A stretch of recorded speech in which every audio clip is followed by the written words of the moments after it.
actually good afternoon already. Time seems to be flying away so fast. But welcome back to yet another live broadcast here on Football Tribe UG. Robert Kesakos is your usual suspect. Although we are a little too late for this one, it's better late than never. So I decided let's come live and discuss the Premier League match day 31 that does come underway this weekend. That's with an early kickoff that comes as early as 2:30. It's been a while, I think, since we had an early kickoff of that nature coming at 2:30 p.m. East African time, depending on where you're coming from. But very, very interesting stuff coming our way. I will come back from all that midweek action. We did discuss most of that, bar the Chelsea game in which they beat up against Tottenham by a goal to nil. That was on Thursday night football. It was not shy of its own contentious refereeing decisions, as we do expect of many games in the Premier League, including a cancelled goal of Pape Matsa, for which he was deemed to have fouled Moises Caicedo in the build-up to that goal itself. So then there was that. Of course, we had contentious decisions in the Merseyside derby, in which Liverpool beat up against Everton by a goal to nil, claims of offside and all that kind of thing. Then a potential red card for Jordan Pickford and a penalty for Liverpool, which turned out to be a foul against Jordan Pickford and a yellow card for Darwin Núñez. I mean, I didn't understand that situation. I won't labor to explain it to you that much, but I thought it was weird for me in the context in which I saw it, because the way I viewed it was both players are coming for the ball. Darwin Núñez gets there first, and then practically Jordan Pickford kicks him. They hit the floor and that kind of thing. And Darwin Núñez required, some treatment or some care from the team doctors who come and extend that help. And then eventually, as he walks around, the back of the goal to come back to the sidelines, on which he will be let back into the pit, then he's brandished a yellow card from the referee. I did not understand that one bit. Then we had the incident of James Tarkowski, which, although he cleanly hit the ball, went in hard continuously to smack Alexis McAllister as if he was intending to harm him. Like I said again on the preview of that particular game, I thought it was a red card. Yes, gone are the days where we always argued that the player hit the ball first.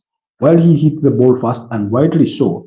I failed to defend his own action with the respect of with the respect that he goes in, like he intentionally protrudes his head to go and hit Alexis McAllister. I didn't understand that scenario. I don't know why he had to do it, but the referee simply gave a yellow card for that one. And in the review of those particular incidences or actions on Sky Sport, they came out to say it was a red card. It should have been a red card. And the pitch more said just as much. So clearly, something is not going right. But anyway, let's not dwell on that. While Everton failed to do Arsenal any favors as they lost to Liverpool by goal to nil, it is now up to Everton once again to do Liverpool a favor. Why? Go ahead and beat Arsenal, and then possibly if Liverpool can go ahead and beat Fulham, it will take them back 15 points clear, and the title will be as good as done. The title will be as good as done. So clearly, here's what is going to happen. Everton played Liverpool in the midweek. Now they are playing Arsenal. Arsenal played Fulham, beating them by 2-1. Now Fulham play Liverpool. Arsenal will be hoping that Fulham, regardless of their recent bad form, can do them a favor and beat up against Liverpool.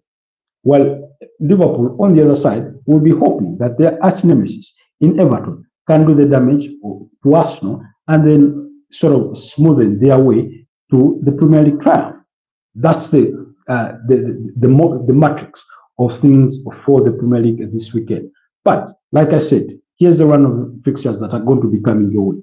Early kickoff, Everton host Arsenal at Goodison Park, and then Crystal Palace are up against Brighton and Hove Albion. Then now Brighton were thrashed 3 goals to nil against Everton in midweek, while Crystal Palace shared the spoils in a 1-1 draw against Southampton in midweek. Then Ipswich, who beat up against Bournemouth by 2 goals to 1, are up against Wolverhampton Wanderers.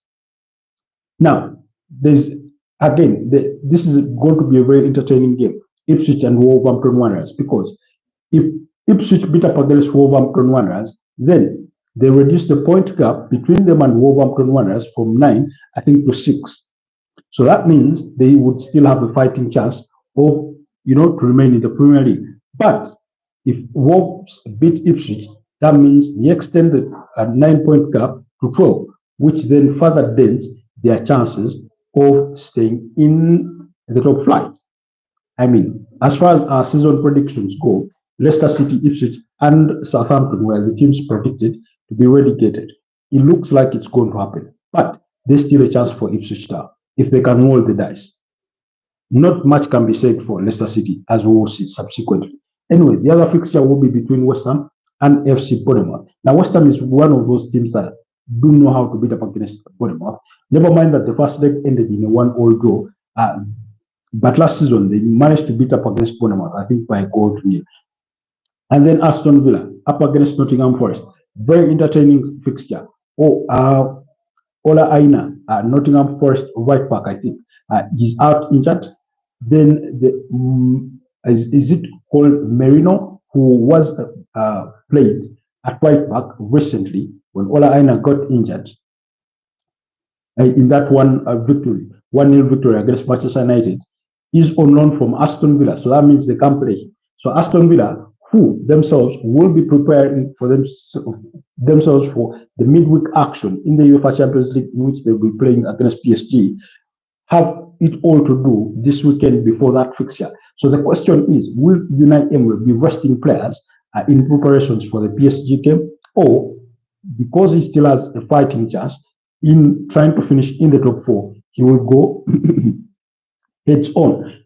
I think they're unbeaten in the last 8 fixtures across, they've been on that winning run across all competitions, 7 or 8 thereabout. That's for Aston Villa. That's as impressive as they've been.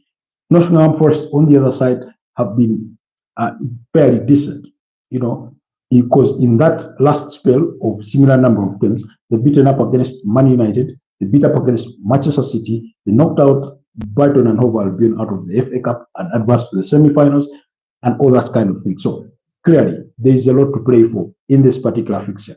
Nottingham Forest want to reduce the point deficit with Arsenal, which is currently at 4, and who knows, because Arsenal play fast, that point deficit could be much bigger, like as big as 7, if Arsenal can beat up against Everton. If Everton beat up against Arsenal, or it's a draw, that means Nottingham Forest have the opportunity to cut that point gap to either 1 point or 2 points, depending on the result from the other side. So there's a lot to play for in that particular fixture. Nuno Espirito Santo voted manager of the month for the month of March. So clearly, his team has been really, really good. Defensively, they are solid. I think they have the highest number of clean sheets and that kind of thing. They're defensively solid. They can play that compact football. But then Aston Villa on the other side have that attacking strength that can knock out any team. Marcus Rashford, Asensio, all in good form. Oli Watkins hasn't been in the best of form ever since the end of the January transfer window, but Marcus Rashford has been making things happen, as well as Marco Asensio, the likes of Leon Bailey, and John McGinn, their captain. Things have been really happening for this Aston Villa side in recent times. But like I said, they all play this fixture, bearing in mind that they do have a very, very crucial fixture in midweek. Now, do they think that the odds are in their favor as far as winning the UEFA Champions League is concerned? I certainly do not think so. But as a team that is in the competition, you play to win it, and they will have that belief that knowing that it's a knockout competition, anything can happen. You can have a good day in office and knock out PSG, and suddenly you're in the semi-finals, and who knows, it can go either way. So they'll have that belief that they can also do. It may not be as big as the odds make, you know, because when you look at all the teams left, I think in the UEFA Champions League, I do not think, because you're talking about teams like Inter Milan, Bayern Munich, Real Madrid, Barcelona, Arsenal, PSG, themselves, Aston Villa. I do not think you can read out and say, in terms of UEFA Champions League favorites, that Aston Villa rank high. I do not certainly think so, and they will know that. But I think Unai Emery will be thinking, I ought to rest some players. Either he feels them early enough, beat this Nottingham Forest, and win your game as early as the 75th minute and make your substitutions. We are waiting to see. But that is the late kickoff there on Saturday. That kicks off at 7:30 p.m. Aston Villa at home against Nottingham Forest, while the other three fixtures do kick off, at 5 p.m. East African time. Then, of course, we'll have, Super Sunday. So many fixtures that will be coming your way on Super Sunday. Match day 31 concludes on Monday. On Monday Night Football with the fixture between Leicester City and Newcastle, but we'll look at that on Monday. For now, on Super Sunday, Brentford up against Chelsea at 4 p.m. That's the early kickoff. Fulham up against Liverpool. Tottenham Hotspurs host Southampton, while Manchester United will be up against Man City. Again, briefly, Brentford up against Chelsea. Very difficult game. It's a London derby, but Chelsea, on the back of that 1-0 victory over Tottenham Hotspurs, they would really fast their chances. Brentford, on the other side, had their, I think, 6-match away winning streak toppled. That was in the course of the week because they did lose their fixture, yes, against Newcastle by 2-1. They lost that fixture. So they had that 6-game winning streak, put to an end by Newcastle. And then, so expect a very entertaining game between the two sides. Fulham, Liverpool, this is a fixture I was telling you about much earlier, that with Fulham. Now, Fulham's form hasn't been great at all. That's the honest bit. In recent times, as far as things go, but and then they are going to be facing a Liverpool side who are unbeaten in 26 Premier League games this season. They've only lost one game, and that was Nottingham Forest by 0-0 at Anfield. So that's the Liverpool side we are talking about. When you look at Fulham on the other side, they've lost, they're out of 4. They've lost 3 of their last 5 fixtures. So clearly that tells you, including, so the 2-1 loss to Arsenal, they did lose to Brighton and have been with a similar scoreline, and then to Crystal Palace in between there. Of course, they beat up against Tottenham Hotspurs and Wolverhampton Wanderers in between those 5 fixtures. So, but Liverpool on the other side, the only bad result they've had in recent times is a 2-2 draw against Aston Villa, and all the others have been wins against Southampton, against Newcastle, against Everton, against Manchester City. So clearly, everything has been going on their side, and they've not really conceded much because they've only conceded 3 goals in the last 5 fixtures. That two of those coming in the draw against Aston Villa, and then the other against Southampton. Yes, so clearly it's not a bad result. And then when you look overall, the fixture in itself is one that Liverpool have dominated. 3 wins and 2 draws in the last 5 meetings between the two sides. Now, earlier on this season at Anfield, the two sides ended the game in a 2-2 draw. Very, very electric fixture. But again, Liverpool will fast their chances. Even in midweek, they were not impressive in terms of dominating play and all that. We had Beto get the better of Virgil van Dijk and Ibrahim Konate, I think, on more than one occasion. So clearly, that should tell you that Liverpool were not on their best game. Mohamed Salah wasn't at the top of his game.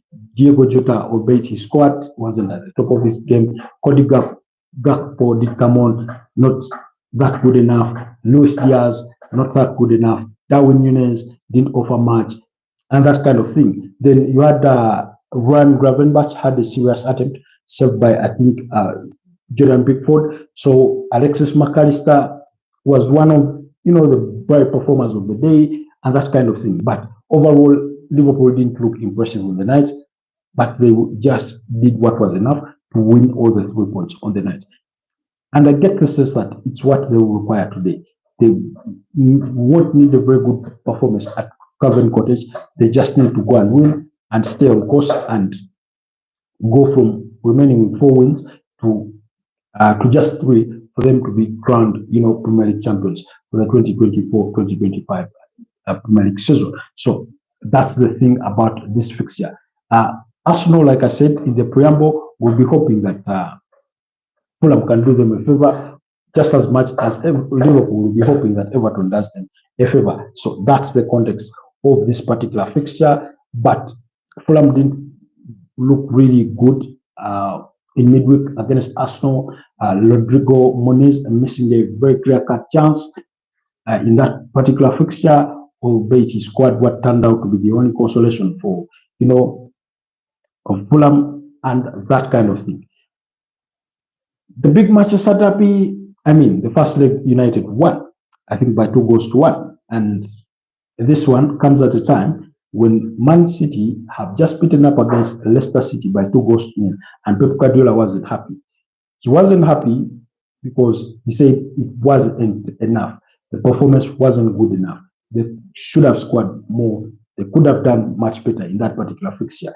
Yet on the other side, Manchester United in the midweek space were busy losing to Nottingham Forest by 0-0, and losing to their former player in Anthony Elanga, who they sold for £15 million to Nottingham Forest. So my expectation for that one is a 1-1 draw between Manchester United and Man City. Kevin De Bruyne did announce that he's leaving the club at the end of the season.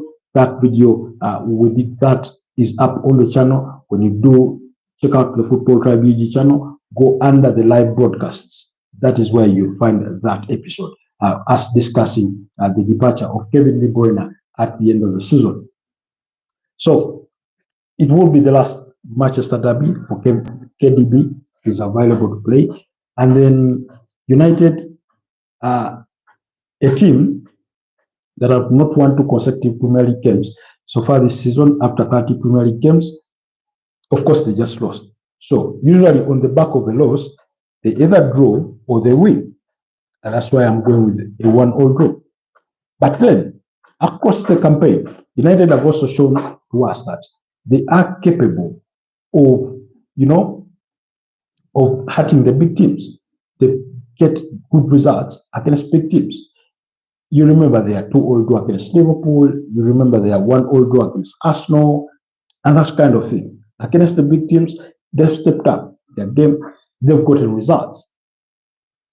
So, against Manchester City, against their arch rivals, my expectation still is that they'll do anything within their power to make sure they do get a result. So, and that's my expectation. So, Tottenham, Southampton, this game is for Tottenham to lose. And if Southampton lose and Wolverhampton Wanderers win, then Southampton will be officially relegated, I think. When you look at the mathematics of the Premier League table, their fate is as good as silver, really. That's about it. But then, okay, running back now, Arsenal versus Everton. Let's look at this fixture a little more because there's a lot that is going to be coming. Now, Arsenal's injury crisis does continue in midweek. Of course, we all know Gabriel Magalhaes has been ruled out for the rest of the season with a hamstring injury, and he will require surgery. Again, we did a full episode on that one. It was another live broadcast in the course of the week. Go to the YouTube to our channel, check out for the live broadcasts. Under there, you'll see our episode on Gabriel Magalhaes. So, Arsenal's injury crisis has continued all throughout the campaign. I was looking at the list of games that Arsenal players have missed through injuries, and it's quite alarming. It's quite alarming. When the player that has missed the most number of games up until this stage of the season is Takahiro Tomiyasu, 55 games missed. Gabriel Jesus, 27 games missed. Ben White, 26 games missed. Ricardo Carafiori, 23 games missed. Bukayo Saka, 23 games missed. Kai Havertz, 23 games missed. Kian Tierney, 18 games missed. Martin Odegaard, 15 games missed. Gabriel Magalhaes, 15 games missed. Then Alexander Zinchenko, 13 games missed. Julian Timber, 12 games missed. Mikel Merino, 11 games missed. Now, all those are games missed through injury. As we speak, Ben White missed the midweek game due to a knock injury. Kian Tierney, I don't think he was even on that bench. I do not remember him being on that bench. We all know that the season fate is sealed for Gabriel Jesus, Kai Havertz, and now Takahiro Tomiyasu, and of course Gabriel Magalhaes. Their season is good as done. We all know that Ricardo Carafiori sustained a minor injury during the international duty, and while the speculation was that he may return in mid-April, do not be surprised if it's late April. The expectation was that he will be fit to return in the return leg of Arsenal versus Real Madrid at the Santiago Bernabeu. Yeah, but I mean, given how things have gone at Arsenal across the entire campaign, do not be surprised if it's longer than that, if that doesn't come to fruition. So all those are injuries. And by the way, these are just the major players that have had injuries. You all remember that David Raya missed the UEFA Champions League game, I think against Girona, due to injury. So there's been all that, all these other minor, problems, players missing a game or two. Gabriel Martinelli had his own issues at some point. So the Arsenal have really been hard done by injuries this season, and the story is no different. So again, do not be surprised if you see David Raya, Thomas Partey at right back, William Saliba, Jakub Kivio, and then Miles Lewis-Skelly as the back four. Just saying, because if you ask me, and Julian Timber had a slight issue in midweek because on 2 occasions he hit the floor, touching his knee, and it didn't look pretty until he was eventually withdrawn. So my expectation is that Mikel Arteta may look to rest Timber and perhaps give him more days of rest, maybe to heal a bit and play him against Real Madrid. So if you have that expectation, then clearly, my thinking is that he could be rested. That's for you and Timber. You wouldn't want to risk him, and then he gets injured when you have a very, very big fixture coming your way midweek. So it's the conundrum that Mikel Arteta has. Do you still hold it up for the Premier League and try and push it to as far as you can? The title is long gone here. We can't win it. Let's just rest our players and fight in the UEFA Champions League. But if you do that, then Nottingham Forest is coming up on your heels. So there's also that context. That's why I think he will look to field his best team, try and win that Everton game, match early. We all know Everton are going to play that low block, try and contain the pressure, catch Arsenal on the break, and that kind of thing. That's my expectation. So if Thomas Partey is at right back, then you have Jorginho, Declan Rice, and Martin Odegaard. Or if it is Declan Rice, Mikel Merino, and Martin Odegaard in that midfield. And then you have a front three of Bukayo Saka, who, again, I'm not sure should be started this game. I do not think he should start. I think he should come off the bench once again. He did come off the bench to score against Fulham. So then you have Gabriel Martinelli, Leandro Trossard, and Ethan Nwaneri as your front three. That's if Mikel Merino is pulled to play in midfield, which I do not think Mikel Arteta will do, because, again, as a player playing as your false nine, you're trying to give him as many minutes as you can to play that forward role. So to get a better understanding of the role in itself, hone your skill. So that means Mikel Merino leads the line, and then in midfield you have Jorginho alongside Odegaard, alongside Declan Rice, and then you have Martinelli and Leandro Trossard. Starting, Bukayo Saka comes off the bench, Ethan Nwaneri comes off the bench. He didn't have a very impressive game against Fulham. He had his few moments here and there, and there's a moment where Martin Odegaard screams at him, furious for the poor run he had made, and that kind of thing. So clearly, there's everything for Arsenal to do. They'll play this particular fixture, bearing in mind that they do have an engagement with Real Madrid on Tuesday night. Very, very big fixture. Arguably Arsenal's biggest fixture of the season, at least until this stage, for me.